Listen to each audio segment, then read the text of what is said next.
Good morning friends. આજે આપણે new chapter start કરીએ છીએ, આલેખનો પરિચય. અગાઉ આપણે આલેખ વિશે સમજ્યા જ હતા. આપણે આલેખ દોરી પણ ચૂક્યા છીએ. સ્ટાન્ડર્ડ 6, 7માં આપણે દોર્યા હતા. યાદ છે ને બધાને? હા.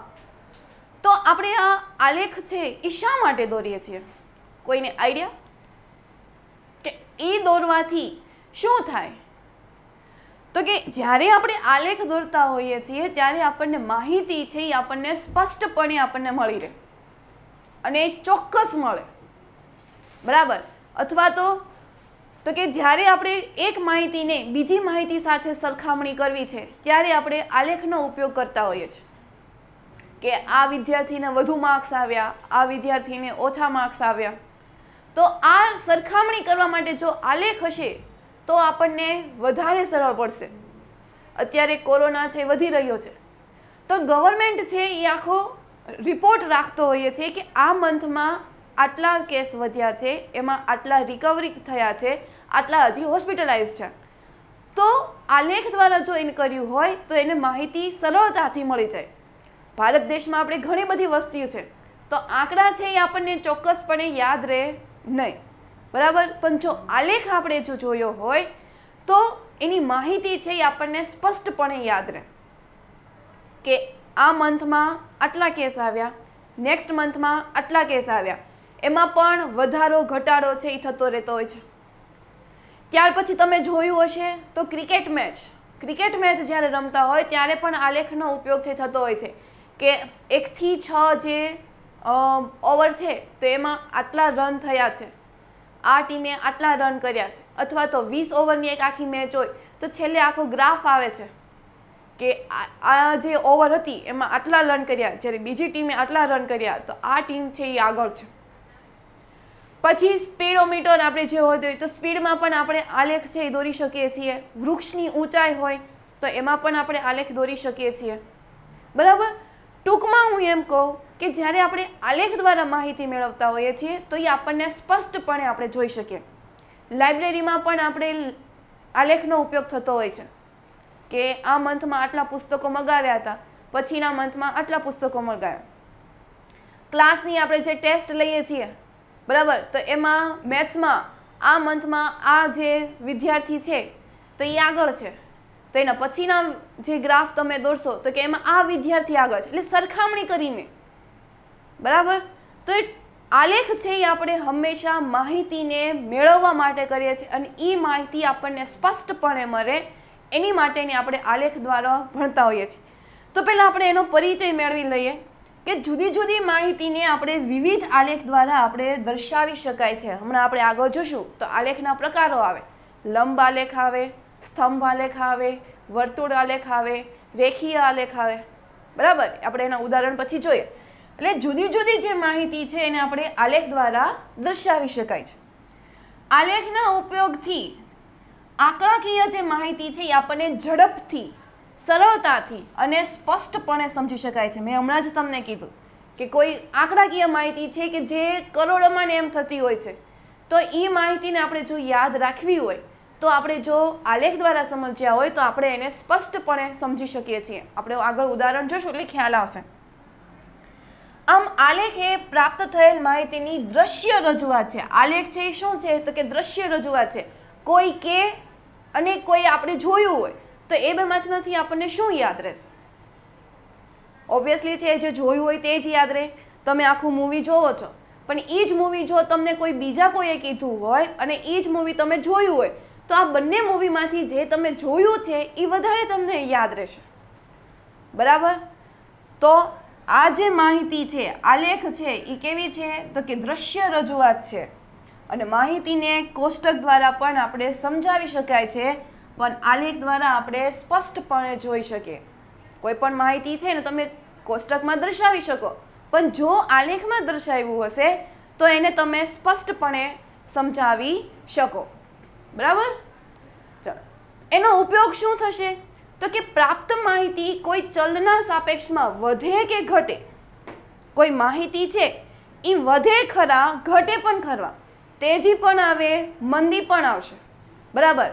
તમે સેન્સેક્સના જે તમે જોશો આ શેર બજાર નહીં છે તો એ ગ્રાફ એનો હંમેશા ઊંચો નીચો જ હોય કે એક મંથમાં વધ્યું સેન્સેક્સ તો બીજામાં ઘટ્યું, એટલે કે જ્યારે કોઈ ચલના સાપેક્ષમાં વધે કે ઘટે અથવા તો બે માહિતી અથવા તો કોઈ એક માહિતીને તેની ભૂતકાળની માહિતી સાથે સરખાવી હોય, બરાબર, ત્યારે આપણે આલેખનો ઉપયોગ છે કરતા હોઈએ છીએ. વર્લ્ડ કપમાં તો કે આટલા રન કર્યા હતા ઇન્ડિયાએ, તો એની પહેલાંની જે વર્લ્ડ કપ હતી એમાં કઈ ટીમે કેટલા રન કર્યા હોય તો એ જોવા માટે આંકડા કરતાં જો આલેખ હશે તો એ વધુ સરળ બનશે. તો આમ આપણે આલેખના પ્રકારો છે જોઈએ તો એમાં પહેલો આલેખ છે લંબ આલેખ. શું છે? લંબ આલેખ. તો લંબ આલેખ એટલે શું? તો કે તમને આવા જે સ્તંભ જેવા દેખાય એ તમારા શું થઈ ગયા? તો કે લંબ આલેખ. આપણે છઠ્ઠા ધોરણમાં દોર્યા હતા, યાદ આવ્યું? એમાં પણ પહેલાં તો આલેખ જ્યારે દોરતા હોઈએ છીએ ત્યારે જે આડી લીટી હોય એને કહેવાય એક્સ અક્ષ. શું કહેવાશે? એક્સ અક્ષ. ઊભી જે લીટી હશે એને કહેવાશે વાય અક્ષ. શું કહેવાય? વાય અક્ષ. બંને રેખ અક્ષો ભેગા થાય છે એને કહેવાશે ઉગમ બિંદુ. શું કહેવાય? ઉગમ બિંદુ. લખાય ઉદ્ગમ બિંદુ પણ બોલવાનું શું? ઉગમ બિંદુ. જેનું મૂલ્ય શું હોય તો કે 0,0. બરાબર, કે ત્યાંથી જ તે 0ની શરૂઆત થાય, પછી 1, 2, 3 ને 4 એવી રીતે. અહીંયા આપણે જો કરવું હોય તો 1, 2, 3 અને 4. તમારે 10ના આલેખવાળા આલેખ છે એ લેવાના છે. એટલે એમાં શું થશે? દાખલા તરીકે હું આ બોક્સ છે, બરાબર, એમાં 10 ઊભા લીટા છે.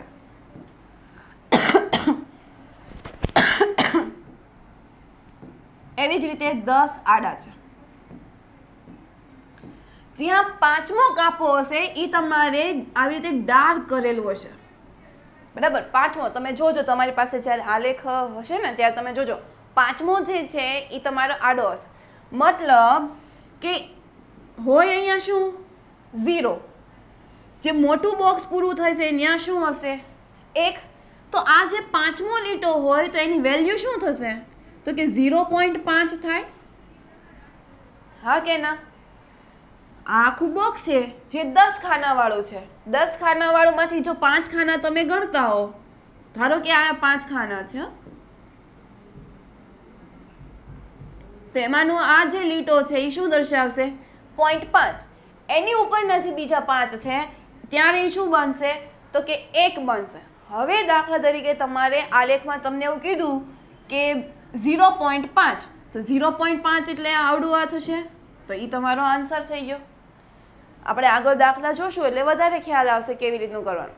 ટૂંકમાં 10 ખાનામાં તમને જે પતલી લાઈન આપી છે, ડાર્ક લાઈનની વચ્ચે એક સાવ લાઇટ કલરની લાઈન આપી છે, એ તમારી શું થઈ ગઈ? 0.5ની. એવી રીતે 1 અને 2 વચ્ચે હોય તો 1.5 આવશે ને, પછી તે 2 આવે, 2 પછીના 5 ગણો એટલે 2.5. એટલે એમાં 5 છે એ તમારે લાઈન એડ કરતી જવાની. હા, તો આપણે વાત કરતા હતા એક્સ અક્ષ ને વાય અક્ષ. એક્સ અક્ષ ઉપર હંમેશા આંકડાકીય માહિતી હોય. કઈ માહિતી હશે? આંકડાકીય માહિતી. એટલે એકલા નંબર જ હશે, એમાં કોઈ બીજું કાંઈ ના હોય. અને અહીંયા તો કે તમને ઊંચાઈ આપી શકે,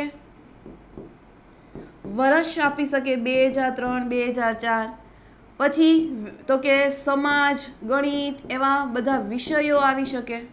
ટૂંકમાં જે કોઈ તમને માહિતી આપી છે એ તમને ક્યાં આવશે? તો કે એક્સ અક્ષ ઉપર આવશે. આંકડાકીય માહિતી છે એ વાય અક્ષ ઉપર આવશે. તો એવી જ રીતે જો ગણિતમાં મેળવેલ ગુણ છે, બરાબર, પ્રથમ સત્રમાં છે એ એને આજો અહીંયા તો 20 અને 30ની વચ્ચે, એટલે આ કયો લાઈન થયો? તો કે 25. તો પ્રથમ સત્રમાં એણે 25 ગુણ મેળવ્યા હતા. બીજા સત્રમાં તો કે એની સાથે કોણ આવે છે? તો કે આ લાઈન આવે, તો એમાં એણે 30 માર્ક છે એ મેળવ્યા છે. તૃતીય સત્ર છે તો એમાં જો જ્યાં સીધી લાઈન દોરતા જે આવે, તો હવે અહીંયા 40 અને 50, 40 અને 50ની વચ્ચે કોણ આવશે? 45 આવશે. બરાબર. તો એને તૃતીય સત્રમાં કેટલા માર્ક્સ મેળવ્યા? તો કે 45. તો આ એનો આલેખ છે એ થઈ ગયો. બરાબર. તો આ જે કોઈ આલેખ આપણે દોરીએ છીએ એ સ્તંભ આલેખ છે. બરાબર. એને આપણે લંબ આલેખ છે, જેને આપણે શું કહી શકીએ? દંડ આલેખ. દંડ એટલે લાકડી. બરાબર. ચલો, એના પછીનો જે આલેખ છે એ વર્તુળ આલેખ છે, જેને આપણે પાઈ ચાર્ટ પણ કહેતા હતા. યાદ આવ્યું? આપણે દોર્યું હતું 5મું ચેપ્ટર આલેખના ઉપયોગો. તો આ પાઈ ચાર્ટ, એના વિશે આપણને બધાને ખબર જ તે છે કે કેવી રીતનું આપણે આ પાઈ ચાર્ટ છે એ કરવાનું હોય છે. પહેલાં તો જે આવ્યું એને ટોટલ વડે પહેલાં ભાગી નાખવાનું, પછી 360 અંશ વડે ગુણી નાખવાના, એટલે એ અંશમાં ફરી જાય, અને પછી તમારે આખું આ પાઈ ચાર્ટમાં છે એ દર્શાવવાનું હોય. તો આ વર્તુળ આલેખ. એના પછી તો કે સ્તંભ આલેખ. શું છે? સ્તંભ આલેખ. સ્તંભ તમને આપેલા હોય. સ્તંભ આલેખમાં જોઈન્ટમાં હોય.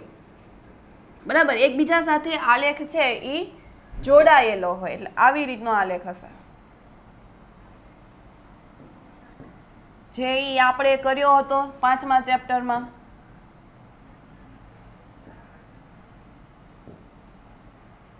બરાબર. જો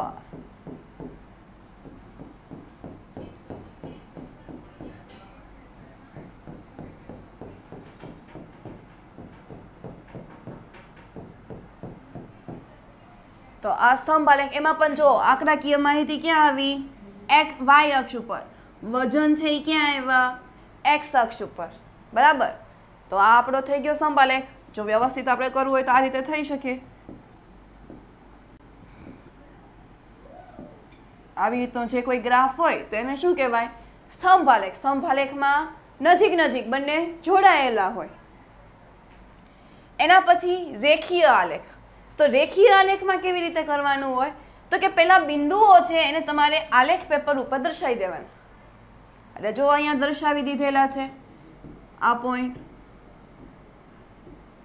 તો કે હવે તો કે એને જોડી દેવાનું. પોઈન્ટથી પોઈન્ટને જોડવાનું, એટલે આવી રીતે જોડી દેવાનું.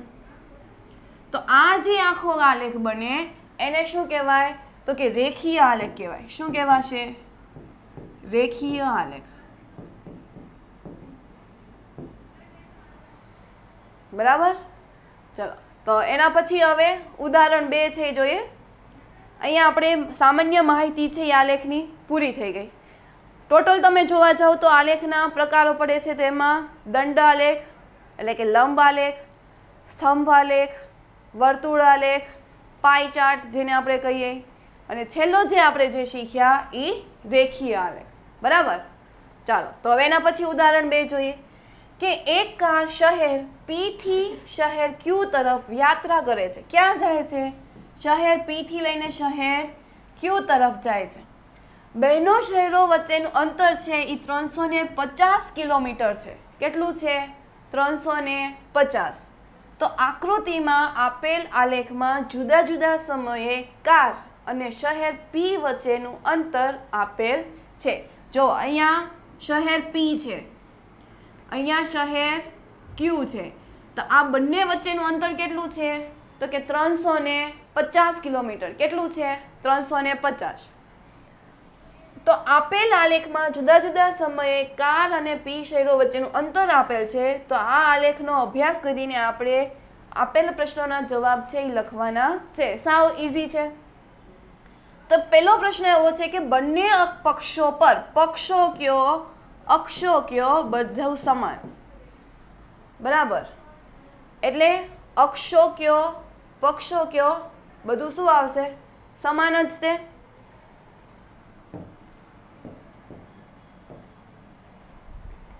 તો પ્રશ્ન એવો છે કે બંને પક્ષો પર કઈ માહિતી આપી છે? એટલે બંને પક્ષ પર કઈ માહિતી આપી છે? તો તમે જો આ જે છે એને આપણે શું કહેતા હતા? એક્સ અક્ષ કહેતા હતા. ઊભી જે લાઈન હોય એને શું કહેતા હતા? વાય અક્ષ કહેતા હતા. તો આડી જે લાઈન છે એમાં શું આપ્યું છે? તમે જુઓ અહીંયા, તો કે સમય આપ્યું છે. તો આપણે એવું લખી શકાય કે એક્સ અક્ષ પર સમય આપેલ છે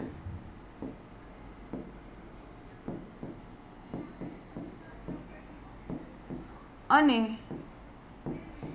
વાય અક્ષ પર તો કે વાય અક્ષ પર શું આપેલું છે? કિલોમીટર. તો કિમી આપેલ છે, બરાબર. ચલો એના પછી તો કે કારની યાત્રા ક્યારે અને ક્યાંથી શરૂઆત થઈ? તો કારની યાત્રા જો શરૂઆત કેટલા વાગે થઈ? 8 વાગે થઈ. ક્યાંથી શરૂ થઈ? તો કે 0 કિલોમીટરથી શરૂ થઈ ને. જો એનું માપ છે એ તમને ક્યાંથી આપ્યું છે? 0 થી. અહીંયા આલેખ છે એ ખાલી કપાઈ દીધો છે. આલેખ જ્યારે કાપવાનો હોય ત્યારે મેં તમને કીધું હતું કે આવી સાઇન છે એ કરી નાખવાની, એટલે સામેવાળો વ્યક્તિ છે એ સમજી જાય કે આલેખ અહીંયા કાપેલ છે, બરાબર.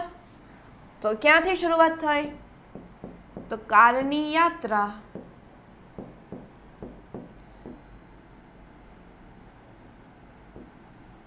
8 AM થી શરૂ થઈ, તેમજ 0 કિલોમીટરથી પણ શરૂઆત થઈ.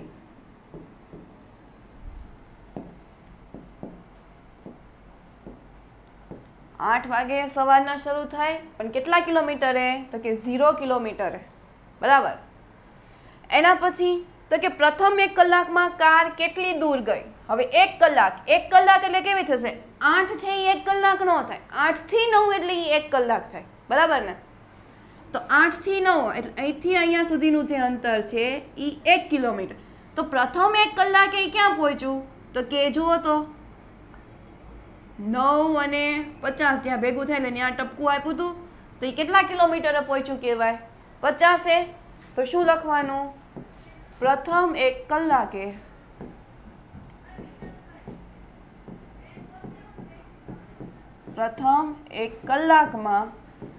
કાર 50 કિલોમીટર દૂર ગઈ, બરાબર. ચલો એના પછી 2 કલાક બાદ અને 3 કલાક બાદ કાર કેટલી દૂર ગઈ? હવે 2 કલાક કીધી છે, તો 2 કલાક એટલે કઈ લેવાની?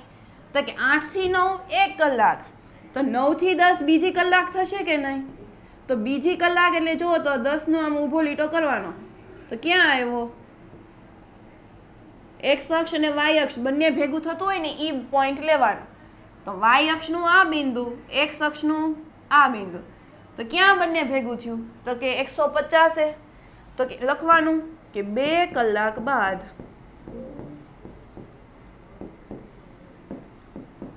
કાર 150 કિમી દૂર ગઈ, બરાબર. અને 3 કલાક બાદ તો કે જો અહીંથી 1 એટલે 8 થી 9 1 કલાક, 9 થી 10 બીજી કલાક, અને 10 થી 11 ત્રીજી કલાક. તો ત્રીજી કલાકે ક્યાં પાછી ભેગી થઈ? તો 200 એ ભેગી થઈ કહેવાય, બરાબર. તો 2 કલાક બાદ એટલે પહેલી કલાક બાદ એટલે એનું કેટલું અંતર કાપ્યું હોય? જો બીજી કલાકે એને ક્યાં હતું? 150 ઉપર. ત્રીજી કલાકે ક્યાં આવી? 200 ઉપર. એટલે ટોટલ એને કેટલું અંતર કાપ્યું હોય? તો આપણે પહેલા એની ગણતરી કરી નાખશું કે 3 કલાક બાદ કાર 200 કિમી દૂર ગઈ,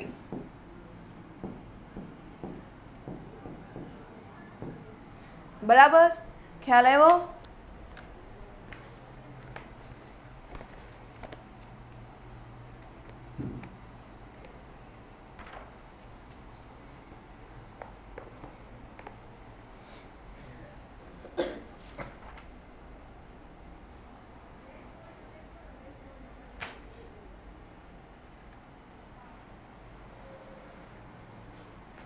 ચલો હવે હજી આપણે તો ખાલી એવું જ લખ્યું કે 150 કિમી દૂર ગઈ છે, પણ ટોટલ એને અંતર કેટલું કાપ્યું હોય? તો તમે અહીંયા જો બીજી કલાક અહીંયા 100, અહીંયા પ્રથમ કલાકે 50, તો ટોટલ કેટલું એને અંતર કાપ્યું હશે? તો કે 100 કિમી કાપ્યું હોય. 2 કલાક બાદ કીધું હોય તો આપણે એવું લખી શકીએ કે 2 કલાક બાદ તો કે 150 માઇનસ 50 બરાબર 100 કિમી એવું થાય ને। આ તો ટોટલ આપણે હજી અંતર જ શોધ્યું કે 150 ગયું, પણ એને અહીંથી 1 કલાકથી લઈને બીજી કલાકમાં એને આટલું અંતર જે કાપ્યું એ કેટલું હતું, તો કે આ બંનેની શું કરી નાખવાની, બાદબાકી કરવાની હોય। એવી જ રીતે 3 કલાક બાદ કીધું છે, તો 3 કલાક બાદ એટલે કેટલું થશે, તો આ ત્રીજી કલાક બરાબર। અહીંયા જો અહીંયા કલર પૂરી દો તો એ આપણી ત્રીજી કલાક।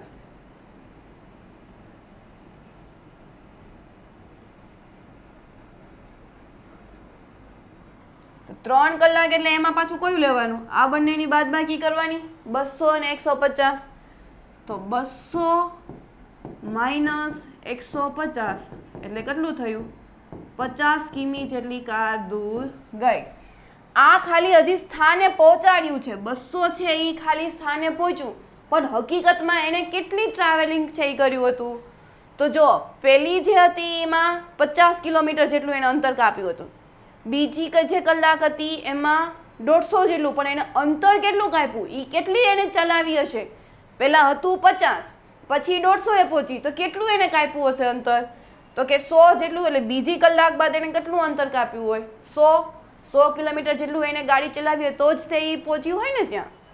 એવી જ રીતે હવે કીધું કે 3 કલાક બાદ, તો 3 કલાક બાદ એટલે બીજી એ કેટલું હતું, પહેલાં 150, ત્રીજી એ કેટલું આવ્યું 200, તો એને કેટલી કિલોમીટર ચલાવી 50, તો જો 50 કિમી છે એ આન્સર આવ્યો બરાબર। ચલો એના પછી શું પ્રથમ 3 કલાકની ઝડપ સરખી રહી હતી, પ્રથમ જે 3 કલાક હતી એટલે આ પહેલી કલાક, આ બીજી અને ત્રીજી, તો પહેલી કલાકમાં 50, બીજામાં કેટલા હતા, પહેલે આપણે એવું લખીએ કે પ્રથમ કલાકમાં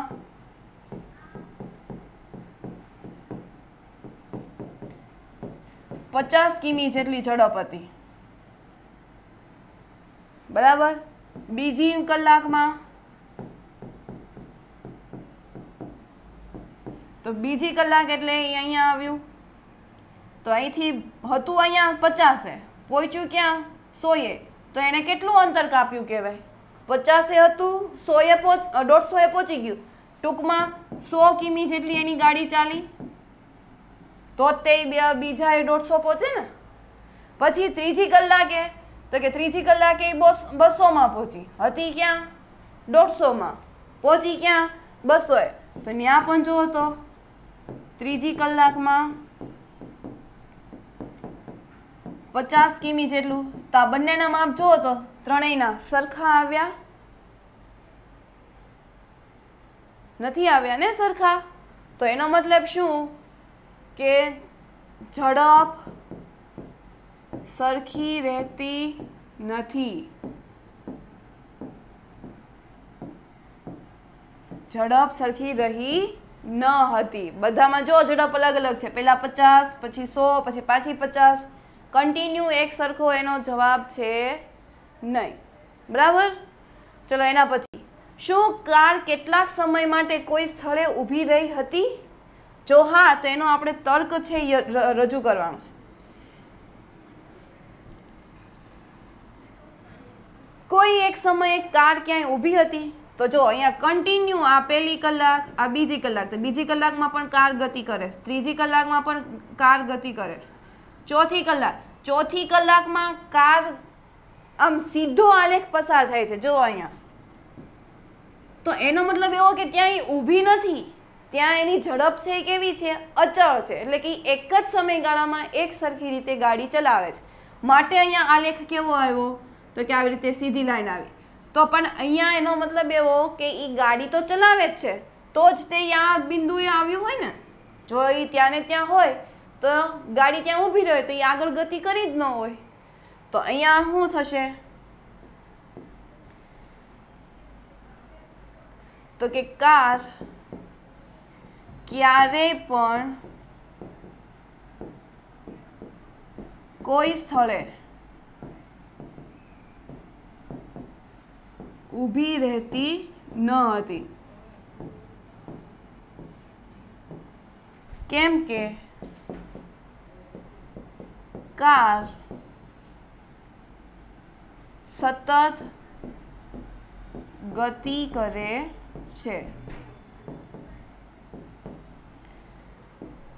કાર ક્યારે શહેર ક્યુ પહોંચશે? ક્યારે એટલે સમયગાળો પૂછો તો ક્યારે પહોંચ્યો? જો તો એને ક્યુ વાળું ક્યારે પહોંચ્યું તો કે 2 વાગે. તો કાર ક્યુ સ્થાન પર ક્યુ શહેર પર એવું પણ લખી શકો ક્યુ શહેર પર 2 PM એટલે કે બપોરના 2 વાગે પહોંચશે. બરાબર ખ્યાલ આવ્યો? ચલો એના પછી આલેખ ઉપરથી જ તે આપણે જવાબ લખવાના છે. તો નીચે આપેલા આલેખ હોસ્પિટલમાં એક દર્દીનું દર કલાકે લીધેલ તાપમાન દર્શાવે છે. બરાબર, એક દર્દી છે જે કલાકે એનું તાપમાન છે એ માપવામાં આવે છે. તો નીચેના પ્રશ્નોના જવાબ આપો. બપોરે 1 વાગ્યે દર્દીનું શરીરનું તાપમાન કેટલું હતું? પહેલાં તો જો એક્સ અક્ષ ઉપર સમયગાળો આપ્યો છે, વાય ઉપર શું આપ્યું છે? તાપમાન આપ્યું છે. આ સમય વિરુદ્ધ તાપમાનનો આલેખ કહેવાય. શું કહેવાય? સમય વિરુદ્ધ તાપમાન અથવા તો તાપમાન વિરુદ્ધ સમયનો આલેખ આપણે કહી શકીએ. તો હવે તમે જુઓ બપોરના 1 વાગે કીધું છે તો બપોરના 1 વાગે એટલે કેટલા વાગ્યા? જો આ રીતનો આલેખ આવ્યો. આપણે એક્સ અક્ષ ઉપર પણ જોવાનું, વાય અક્ષ ઉપર પણ જોવાનું. તો અહીંયા 36 છે, અહીંયા 37 છે. મેં તમને કીધું હતું કે આ જે વચ્ચેનો ગાળો આવશે એ તમારો શું હશે? તો કે 36.5. શું હોય?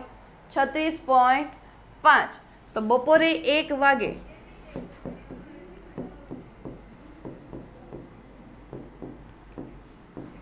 દર્દીના શરીરનું તાપમાન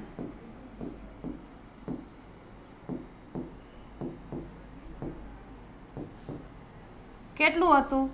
તો કે 36.5 ડિગ્રી સેલ્સિયસ હતું. એના પછી દર્દીના શરીરનું તાપમાન 38.5 ડિગ્રી સેલ્સિયસ ક્યારે હતું? 38.5 એટલે આવડું આ થયું કે નહીં?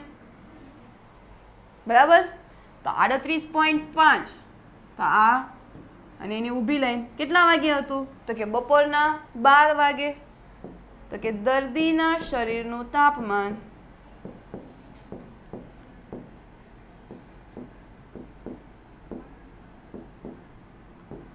38.5 ડિગ્રી સેલ્સિયસ બપોરે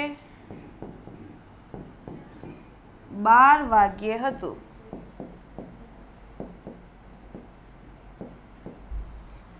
બરાબર.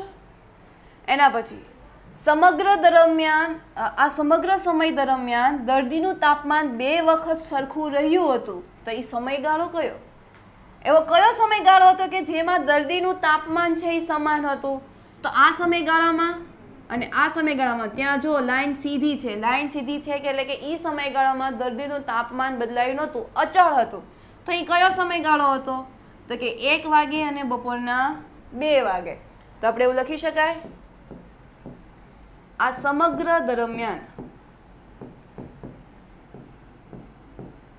સમય દરમિયાન દર્દીનું તાપમાન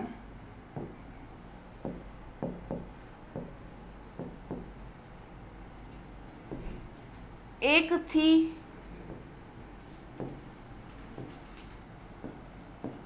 2 વાગ્યા સુધી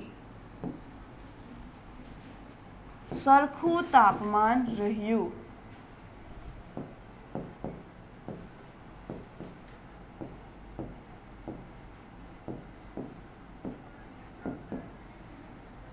બરાબર. ચલો એના પછી બપોરના 1:30. હવે 1:30 એટલે હવેનો સમયગાળો જો આ થયો, આ 1 અને 2 આ વચ્ચેની લાઈન છે એ શું દેખાડે? 1:30 દેખાડશે.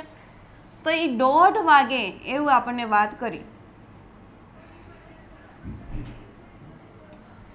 તો બપોરના 1:30 વાગે દર્દીનું તાપમાન શું હતું? હવે જુઓ તો અહીંયા જે દર્દીનું આખું તાપમાન કેટલું હતું? પહેલાં તો 1 વાગે તો 36.5 હતું, બરાબર. 1 વાગે દર્દીનું તાપમાન કેટલું હતું? 36.5. એટલે હવે 1 થી 2 તો એનું પણ તાપમાન કેટલું જ રહેશે? તો કે એટલું જ રહેશે. શું કામ? કારણ કે અહીંયા ગ્રાફ છે એ ઊંચો કે નીચો જતો નથી, સરળ સીધી રેખામાં જાય છે. તો એનો મતલબ એવો કે એ આખા સમયગાળા દરમિયાન એનું તાપમાન કેવું હશે? સરખું જ છે. તો જ તે આલેખ છે એ આપણને ન દર્શાવ્યો હોય. નહીતર તો કેમ અહીંયા બધે ઉપર નીચેનો આલેખ છે વધઘટ છે એ દેખાડે છે? અહીંયા નથી દેખાડતા, અહીંયા ફક્ત આવી રીતે સીધી લાઈન જ દેખાડે છે. એટલે પછી એકને 30 થયા હોય, એકને 35 થયા હોય કે એકને 40 થયા હોય, ત્યાં એનું તાપમાન કેટલું રહેશે? તો કે 36.5 જ તે. શું કામ? કારણ કે 1 થી 2 નો જે આલેખ છે એ તમને અહીંયા કેવો દેખાડ્યો? જુઓ, સીધી રેખામાં દેખાડ્યો. તમારી ટેક્સ્ટ બુકમાં તમે નિરખીને જુઓ, સીધો છે કે નહીં આલેખ? તો 1 થી 2 એટલે આ સમયગાળામાં તાપમાન અચળ છે. તો એનો મતલબ એવો કે તમે 1 વાગે કયો, 1:30 વાગે કયો, 1:40 કયો કે 1:55 કયો, તો પણ એનું તાપમાન છે કેટલું છે? 36.5. તો અહીંયા તો આપણને 1:30 વાગ્યાનું જ કીધું હતું. તો એમાં પણ તાપમાન શું હશે? તો કે બપોરના 1:30 વાગ્યે દર્દીનું તાપમાન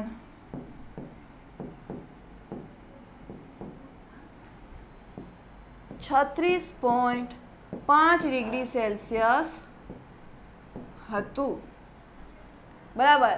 આ તારણ ઉપર આપણે કેવી રીતે આવ્યા? તો કે બપોરના 1 થી 2 વાગ્યા સુધીનું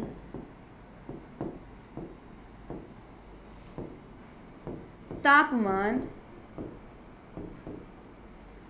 અચળ છે, બરાબર. તાપમાન અચળ છે, તાપમાનમાં કોઈ ફેરફાર તો નથી, એટલે ત્યાં આલેખ કેવો આવ્યો? અચળ. તો માટે આપણે 1:30 વાગ્યે 36.5 ડિગ્રી સેલ્સિયસનું તાપમાન હતું, બરાબર. ચલો, એના પછી સમયના કયા ગાળામાં દર્દીનું તાપમાન વધી રહ્યાનું જણાતું હતું? એવો કયો સમયગાળો હતો કે જ્યાં દર્દીનું તાપમાન વધી ગયું હતું? તો જુઓ, તો પહેલાં અહીંયા 36 હતું, અહીંયા કેટલું થઈ ગયું? 39, બરાબર. તો કયા સમયગાળામાં?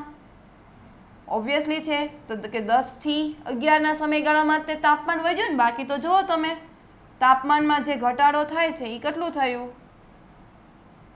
તો અહીંયા 36.5, અહીંયા 38.5, બરાબર. અહીંયા 36 થી લઈને 39 એટલે 3નું થયું. તો અહીંયા ગ્રાફ ક્યાં? આ ઊંચો ગયો ને, આ ગ્રાફ ઊંચો ગયો એટલે મતલબ કે એનું તાપમાન કેવું હશે? હાઈ ગયું હશે. તો એવો કયો સમયગાળો હતો? કે કયો સમયગાળો છે? તો કે 10 થી લઈને 11 સુધીનું. જો આ ગ્રાફ અહીંયા આવે, આ અહીંનો આવે, તો 10 થી 11માં જ તે ગ્રાફ છે એ ઊંચો થયો. તો કે 10 થી 11ના ગાળામાં દર્દીનું તાપમાન